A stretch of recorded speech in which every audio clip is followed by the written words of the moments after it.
Енді Ақжол партиясының осы бағдарламасында осы елдің, халықтың әл-ауқатын жақсарту туралы көп нысаналар, көп ойлар айтылған. Соның ішінде бірден бір халық пен биліктің арасында қарым-қатынас, ол әлеуметтік жағдайлардың дұрысталуы.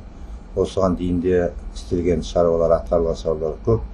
Бірақ алдымызда істелінетін де шаруалар өте көп. Ол осы Ақжол партиясының бағдарламасының бірден бір әр тармақтарының бірден бір несі, бұл елдің, халықтың әл-ауқатын жақсарту жолындағы әрекеттер деп ойлаймын.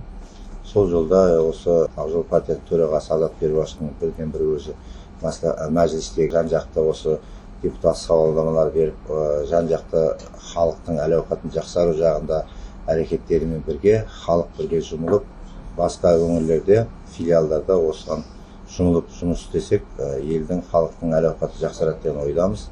Одан бірден бір осы бағдарламаның ішіндегі бір тармақшасы, ол халық, атқарушы билік, әкімдерді сайлау деген ой, соны қолдаймыз.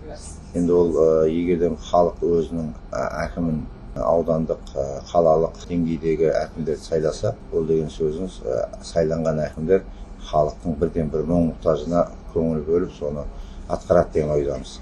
Бұл тақырыптардың бәрі еліміздің әл-ауқатын жақсартудың бірден бір жолдары деп.